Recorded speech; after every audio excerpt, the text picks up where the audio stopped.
Good morning, it's Leah. Hi. So I wanted to just explore the 3-4D level existence and how we're connecting into the higher realms of fifth dimension and beyond a little bit further.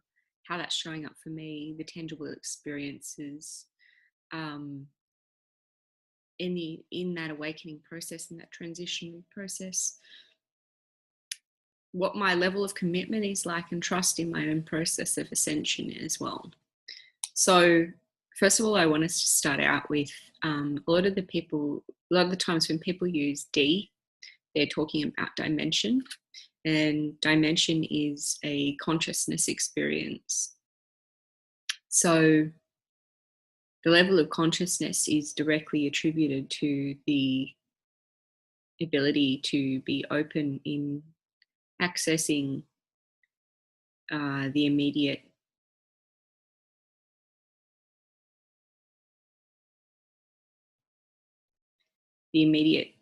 both cerebral function, but also the unity connection. So the connection with everyone, everything, the process of the fact that it is all holographic and all one and the same. Sometimes people interchange D with density, and density is actually more about our earth physical experience. It's about matter. So to explain that, the first density is the elements earth, fire, air, water, metal, or ether, AETHER. It's about minerals. The second is photonic density. So light is information that informs the biological level. So microbes turn to plants, turn to animals, turn to conscious humans. It's where the group consciousness and complementary thinking takes place. So the photons, although density is the second density, they actually inform the first density materials to turn into life form. So it's a wave before the DNA. Then you've got the third density, and that's actually form. That's the living universe, human, planet, sun, universe with bioenergetic consciousness. The fourth density is perception of others as part of self. So it's where we can access the collective consciousness. It's the perception of light body. And that's also where we get harmony through group consensus, because all is available to us for us to be able to shift into a new perception of awareness. Fifth density is wisdom and instant manifestation. So it's also called transcendental intention. It's about the ability to hold the intent of something in order for that to actually experience in density form. The sixth is the experience of the self as light. The seventh is the creator who knows itself and compacts itself into completeness. And the eighth is returning into infinity. And then what actually happens, because it's holographic, is that the eighth density is also the first octave of the set that's above. So there's like a higher, that's then getting into the higher planes of existence. So having said all that about density is to do with atomic structure. And that's also where the sacred geometry shapes exist. But I wanted to share on dimension. So dimension being the consciousness experience. So let's just jump in and start with the third dimension. When we're talking about, say if we're talking about math, then the third dimension as a shape is actually the depth, the width, and the length, right? So that's what we're experiencing in terms of consciousness. In the third dimension, which is the dimension that we function in on a daily basis as humans, we're experiencing consciousness experiences of depth, width, and length. So it creates a particular point of perception, right, in depth, width, and length, which is why time and gravity, they both impact onto this experience, and it's that moment-to-moment reality. Fourth dimension is the third dimension plus each current pursuant path. So from the perspective where you're standing now, you create a trajectory, and that trajectory then is projected across that fourth dimension consciousness experience, right? So what you actually have available to you in the fourth dimension is the full spectrum of consciousness. So if we break it down and just make it quite simple, and we say the full spectrum of human consciousness is actually can be summed up in 12 archetypes. So whether you're talking Jung archetypes or whether you're talking religion has archetypes, whether you're talking fairy tales, whether you're talking ancient civilization archetypes, gods, goddesses, that sort of function. But each of those archetypes is available to us in that as a full spectrum of human consciousness in the fourth dimension, right? And then within those 12 is another 12, because again, remembering that it's holographic. So we're stepping down into that next point of access. So that's basically the level where psychic is interpreted from.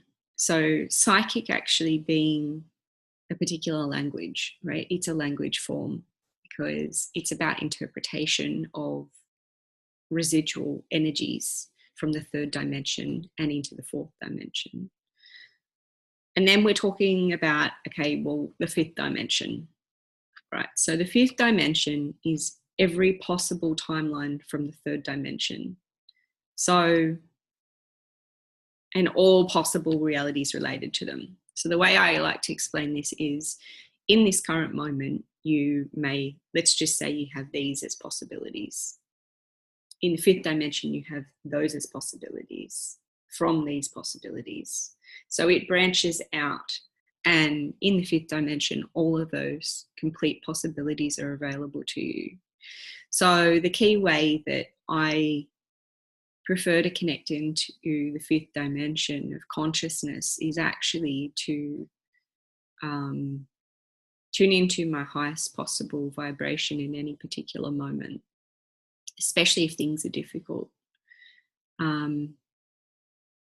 Asking for assistance to be able to have the highest potential possibility revealed, and for my own vibration to align to it.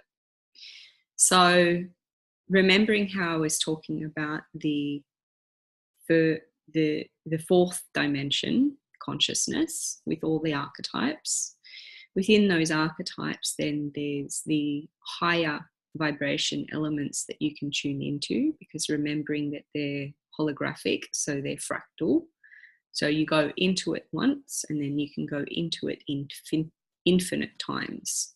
So that's what we're doing in the fifth dimension. It's like standing, if you've ever been in an elevator that has mirrors on both sides, and you look to the left and you see yourself repeated into infinity in the mirrors, or you look to the right and the same thing, right? Looking left is a particular perspective. Looking right is a particular perspective. Waiting for the doors to open in front of you is a particular perspective. But the point of it basically is that for us to continually recalibrate, that's what we're doing with our vibration on a daily basis. When we have the lower digit thoughts, so fear, grief, sadness, resentment, regret, those sorts of feelings and thoughts. And then we've got the higher thoughts and feelings. So love, freedom, happiness, peace, joy. And on a daily basis, then that's affecting our calibrated vibration.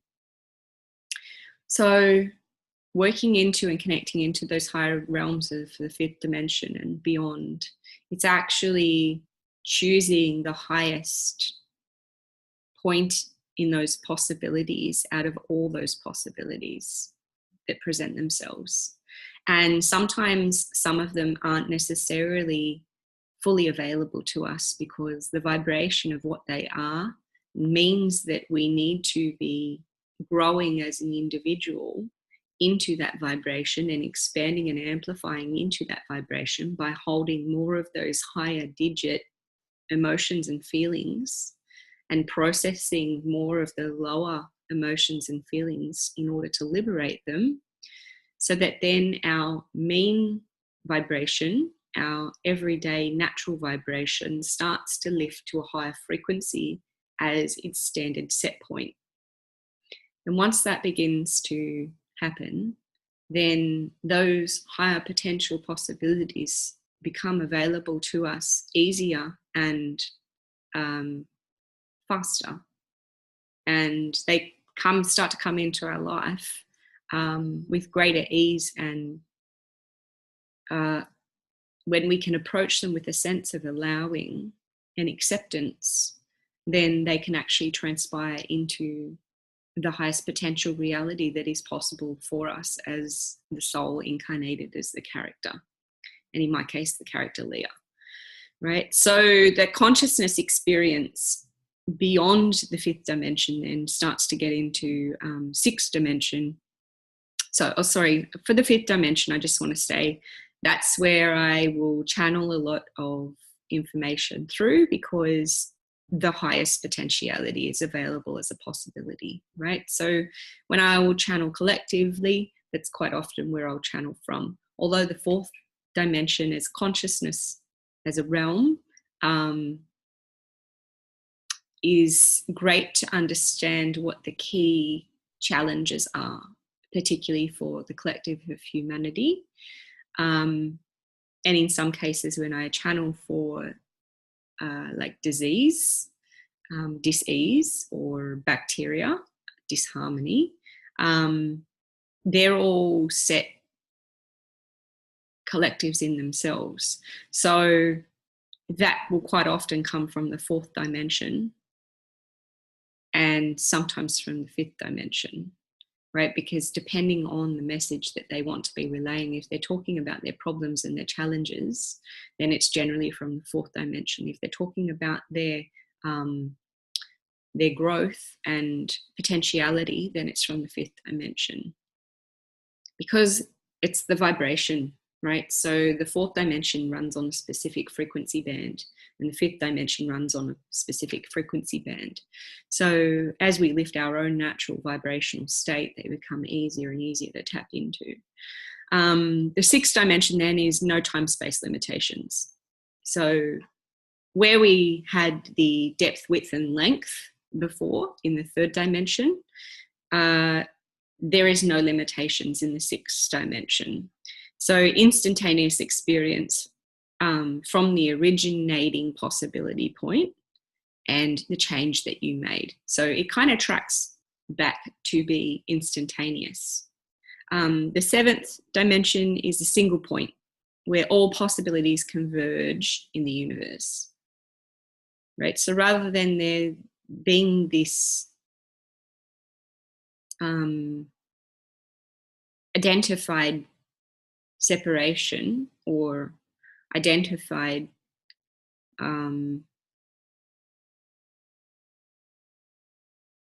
disseminatable experiences, in the seventh dimension they converge all to one point, and that's for all things, anything that has access to consciousness. So plants, animals, Gaia as the light body for Earth, humans, what some people would call extraterrestrial. They're all consciousness that merges as source, as the unity of source, creating individualized experiences of itself to experience itself. The eighth dimension then is when we start to get into other universes, so multiverses, which is like starting to be the convergence of timelines. And that's infinity of possibility in this universe relating to another universe. So it actually, that's where the people talk about wormholes. They talk about like being able to jump through dimensions. The ninth dimension, instant access to experience any timeline of any possibility from any universe. And that's really, a lot of astral travel is probably done in the ninth, but it's actually a higher state of consciousness that's required than astral travel. So that's where you start to invoke the monadic body and start to use that body as the vehicle, which is like layered out in the highest frequency state surrounding the physical body. And then the 10th is all possibilities of all universe as referred to in the 9th and treated as a single point, right? So again, you've got that multi-convergence across the multiverse coming to that point in the universe for source experiencing itself as the individuated experience, but coming across multi-dimensions to come to that point. And then beyond the 10th dimension, so 11 and above, it's experienced as the 0 point. Some people might call this source field. It's non-contextual. So it's not actually able to be contextualized into something that the human mind can comprehend in terms of a logical context. Non-contextual experienced as the totality of source, right? So it is everything. Collective consciousness, but not the expression of consciousness. So the expression of consciousness comes through all those other dimensions, whereas the 0 point or the source field, the originating point, is actually just the pulsation of source and its intention as light form. So it will send out the vibration and frequency. So remember before when I was talking about density, it's the photonic instruction. It's the intention of the unified source field that happens before the photons converge as form. So it's the light wave, it's the instructing light wave before the form is formed in density. So when you look at it at that point, it's bioenergetic consciousness when it starts to be self-instructing in order to create form. So coming back to the original perspective I wanted to offer today, how often am I connecting into higher realms of fifth dimension and beyond? Almost every moment of the day is the answer, because whether fully conscious to it or operating in the subconscious mind, it's certainly a part of my experience, and the tangible experiences that show up for this, that's where understanding the language of intuition starts to really assist me in being able to see what that looks like for me. And intuition shows up as a language, as a dictionary, a codex, a subset, for translation,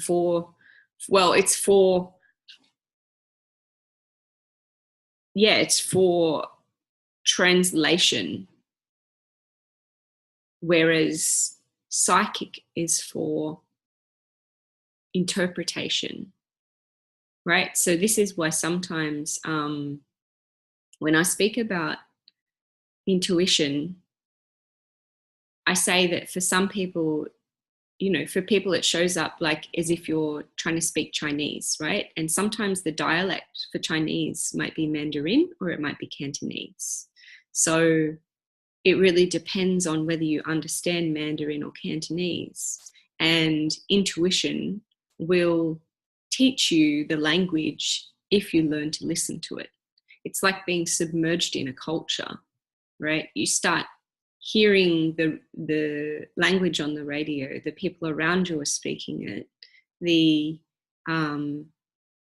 you're reading it every day.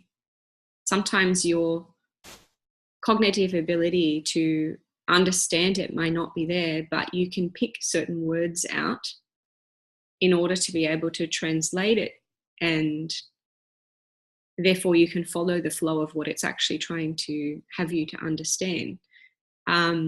Sometimes your reading abilities might be stronger. Sometimes your writing abilities might be stronger. Sometimes your verbal communication might be stronger. It's the same way with intuition.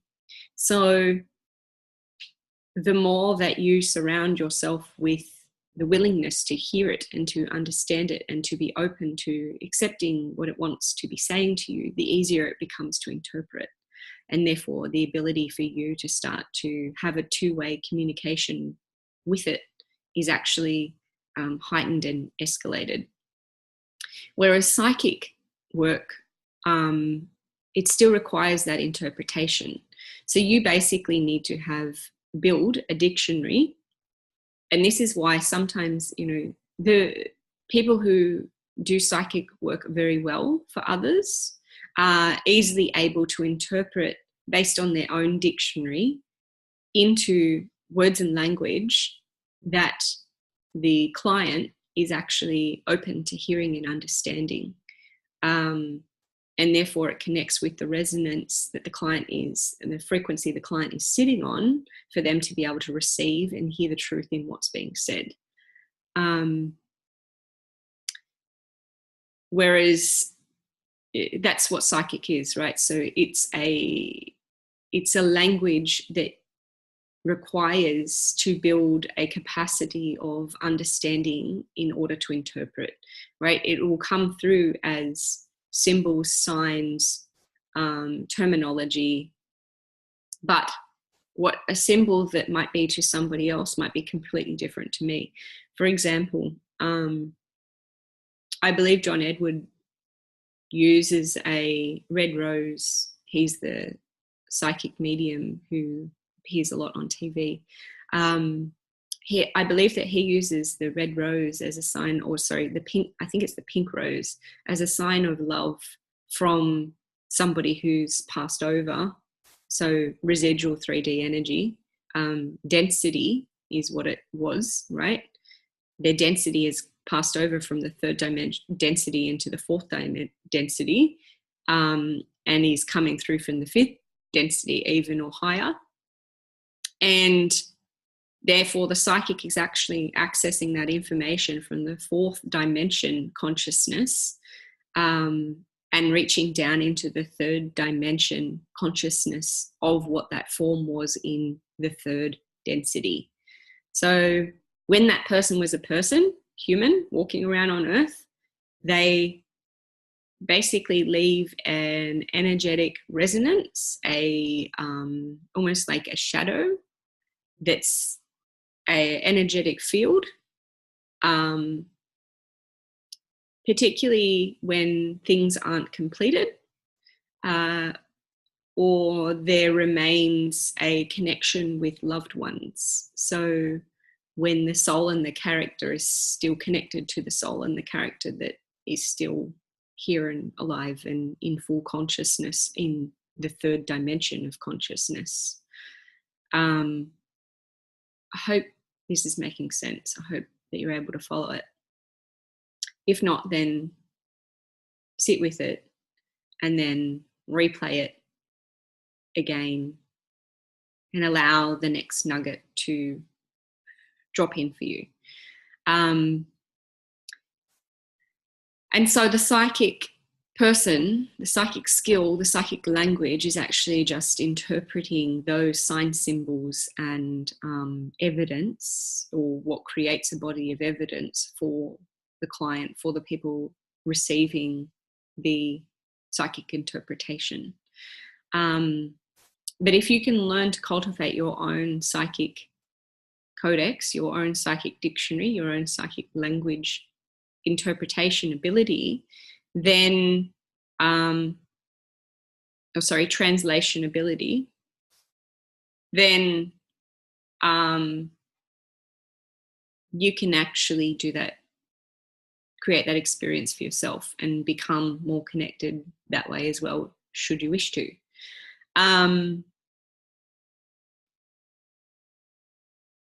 Yeah, I think that's about it. I hope that helps to explain a little bit more about it and to explain a bit about how I experience it.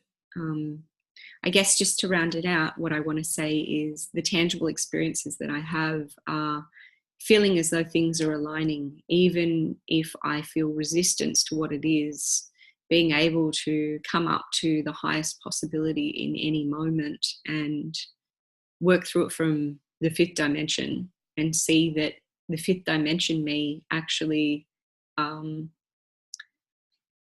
in consciousness actually has the entire script, like knows what the journey is, knows what all the possibilities are, knows the choose your own adventure that gets you to the highest potential outcome and experience for this embodied incarnation.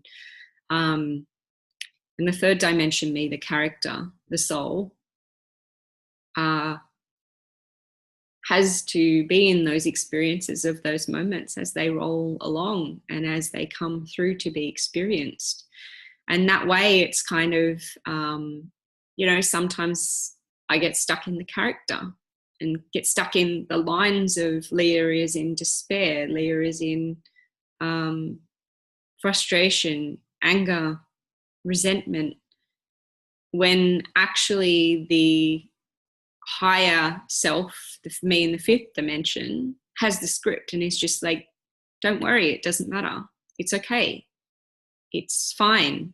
The reason this is coming up is for you to have that feeling of that experience, and you can liberate it. You can just free it, let it go, let it move on to be whatever it would like to instruct into next.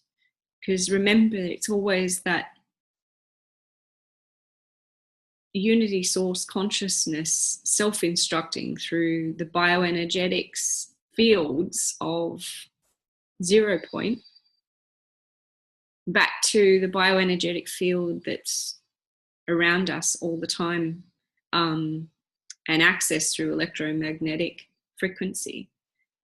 And therefore that light that's coming through the electromagnetic frequency is the photonic light that's the instructing light from source. So just trusting that that script is